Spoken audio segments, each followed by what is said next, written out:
Okay, let's unpack this. We're taking a deep dive into Dabur India Limited today. Right, the big Indian consumer goods company. And we've got their integrated annual report for 2023-24, plus some related bits.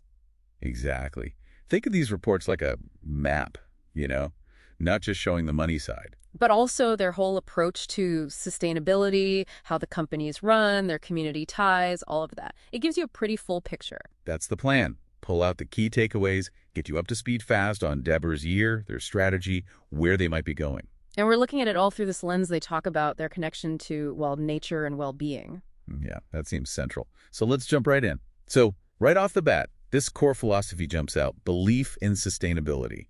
It feels foundational. It really does seem to be. They state this core belief that nature nourishes, it frees, it heals. And it's not just a catchy phrase, is it? No, they position it as like a mission, a promise, even a compass for how they operate, a way of life for the company, they say. And you can definitely see the link back to their roots. The report mentions their 140-year history, starting with Ayurvedic medicines. Absolutely.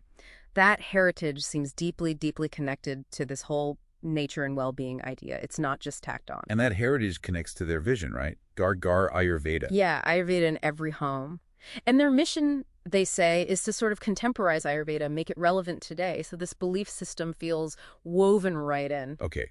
But while that philosophy is the anchor, the actual year, 2023-24, sounds like it was, well, pretty tough going. Oh, definitely challenging. You read the chairman's message, the CEO Q&A. They're quite open about the headwinds, even though inflation was softening a bit globally. What were the main things holding them back? Well, domestically, the overall FMCG market growth was kind of subdued. Rural demand was weak. That was a big one. Why was rural demand so weak? High food inflation, apparently, and erratic rain hurting farm incomes. Plus, low growth in rural wages meant people were, down trading. Switching to cheaper options or smaller packs. Makes sense. Exactly. And then climate change actually hit them directly. A weak summer, a delayed winter affecting seasonal product sales. Right, I saw that mentioned. And overseas wasn't easy either. Difficult geopolitical stuff, cost of living pressures, currency issues in some markets. And the Red Sea attacks adding to costs, too. Yeah, impacting commodity prices. So a really complex mix of challenges. Yet somehow the bottom line in the report is they delivered a, quote, steady performance. Okay, let's dig into that performance then, because steady in that environment is actually quite something. What are the key numbers for the year? All right, so consolidated revenue hit 12,404 crore. Okay, and the growth? That's 7.6% growth in rupee terms. But maybe more importantly for a global company, it was 10.1% growth in constant currency terms. Right. Take out the currency fluctuations. That's a solid underlying number. And profit. Net profit came in at 1,843 crore. The international business was a real standout, actually grew 16.4% in constant currency. That's 3,046 crore. Wow. Strong overseas performance. Yeah. How about the main India business? India business grew 7.7%, and significantly, volume growth was 5.5%. So people were buying more units, not just paying higher prices. And I know something interesting about margins, too. They actually improved in that year. They did. Operating margin went up by 60 basis points. That's 0.6% to 19.4%.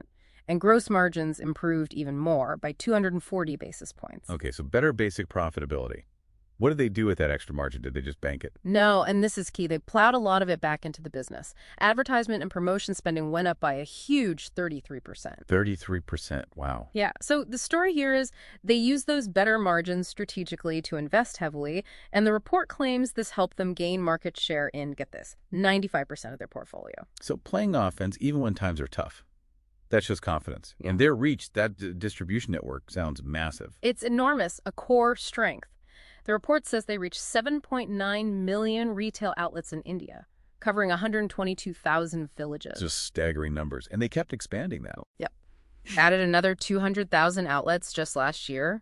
They specifically flag that as the highest addition by any FMCG company in India. Really underscores their rural push. So deeper and deeper into rural India. And their direct reach, where their own people visit the stores, that increased too, to 1.42 million outlets. What about reaching doctors for their health products? The therapeutics division expanded its reach to 110,000 doctors, both Ayurvedic and allopathic.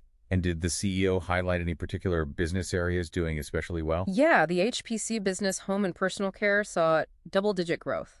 think oral care, home care. And also the Badshaw Spices business, which they bought in early 2023, that grew 21%. Right, so that kind of scale needs a strong product lineup and, new ideas. Let's talk brands and innovation. Well, the portfolio itself is vast, over 400 products, more than 1,000 different SKUs. But they focus their energy on the power brands, don't they? Exactly. Those are the big guns. The report mentions Chyawanprash, Honey, Honitis, Pudenhara, Lultail, Dabur Amla, Dabur Red Paste for India. And Vatika Dabur Amla, real for overseas. Okay. And the big metric they track is the Billion Rupee Turnover Club. So brands doing over 100 crore. How many are in that club now? 20 brands have hit that mark. And the report breaks it down. Real Juice, Dabur Red Toothpaste, Vatika, Dabur Amla, they're all over 1,000 crore now. So these aren't just legacy brands. They're still massive growth engines. How do they keep things fresh? Innovation. Yeah, innovation seems key to keeping momentum and also, crucially, entering new market segments. They launched 14 new products and variants just in FY 23-24. Any examples that caught your eye? They mentioned things like a red bay gel toothpaste, Dabur Cool King oil, a whole Dabur baby care range, Dabur Vedic tea, and an Odemos liquid vaporizer. So not just tweaks, but moves into new or adjacent categories. That's a clear strategy. Definitely looks like it. And they also called out their digital-first brands, the ones primarily sold online. Those apparently crossed 100 crore in turnover collectively, shows they're adapting to how people shop now. Okay, let's pivot to something that feels increasingly important and ties right back to that belief idea, sustainability and ESG. They call it Project Prakriti. Yes, and they're very explicit now. This is a core strategic pillar for them. And they've set a huge goal, net zero emissions by 2045. Across the entire value chain, that's ambitious. Extremely. They say the roadmap is under preparation, but the target's out there. But what about now? What progress did they actually report for this past year, FY 23-24? Some really significant steps. A big one. They completely eliminated coal use across all their operations. Wow. And wasn't that ahead of schedule? It was. They hit it a full year before their target date of FY 24-25. That kind of delivery really says something about their commitment, doesn't it? It really does. What else on the environmental front? Well, 51% of their energy now comes from renewable and cleaner sources. They cut their energy intensity by 16% compared to the baseline year. And plastics. Always a huge issue for consumer goods. They maintained what they call plastic waste positivity. The report states they collected, recycled, and co-processed 103% of the plastic waste from their packaging. So handling slightly more than they put out there. What about water? Good progress there, too. Cut water intensity in operations by 29% versus the baseline, and they boosted water conservation capacity significantly, both through community projects and inside their factories. 3 plants are now rated water positive based on their own checks. And given their Ayurvedic roots, what about sourcing ingredients responsibly? Biodiversity. They reported 86% sustainable sourcing for materials with high deforestation risk and achieved 78% afforestation planting trees equivalent to the critically endangered herbs they use. Plus, confirmation that none of their operations are in sensitive ecological zones. Okay, those are concrete, measurable environmental wins. How about the S in ESG, the social impact? Their community development and CSR work apparently touched 3.05 million people. A really interesting part is how they support farmer livelihoods, engaging over 10,800 farmers in growing or collecting herbs, training over 15,300 in beekeeping. There are over 10,000 acres being used for medicinal plant cultivation linked to them. It connects their business needs directly with helping communities. Any other social examples? Like product changes? Yeah, they mentioned they've been cutting added sugar in their juices steadily since 2019, about 1,300 metric tons removed so far. Product responsibility, they call it. And inside the company, diversity. They reported 13% gender diversity at the managerial level in India, and they've actually raised their target now, aiming for 21% by FY 27-28. Okay, and quickly on governance, the G chain, any highlights there? Appointed a lead independent director. 5 out of 6 board committees are now led by independent directors, achieving a 60% board independence overall. Board diversity also ticked up by 7% to 14%. Anything else? Oh, yes. 0 data breaches reported for the year, and they established a formal chief sustainability officer, a CSO role. That CSO role feels significant, shows it's embedded high up. Exactly. Reports directly to the CEO, part of the top management committee, and the ESG board committee. It really signals integration. And has the outside world noticed these ESG efforts? Seems so. They highlighted I'm cautiously optimistic, I'd say. They're hoping for a gradual pickup in consumer spending, banking on a normal monsoon, improving economic signs, government spending, lower inflation, especially in the second half of the year. So where are they focusing their strategic efforts? Definitely continuing that aggressive rural expansion. They're targeting 130,000 villages by the end of this fiscal year, FY 24-25. That's up from 122,000. And in the cities? Expanding premium products and pushing into those adjacent categories we talked about, like the baby care range, the Vedic tea. That seems to be the urban strategy. What are the newer ways people shop? E-commerce, quick commerce. They acknowledge those are growing fast and becoming more important. They're putting strategies in place to capture that growth. The CEO specifically mentioned quick commerce is an area they expect to become more significant. And what about profits? Margins? The aim is to keep improving margins gradually. They mentioned driving efficiencies, getting benefits from scale as sales grow, selling more premium stuff, and also cost savings through something called Project Samriddhi. The idea is to have profits grow faster than revenue. Right. And one last thing they seemed to emphasize was listening to stakeholders.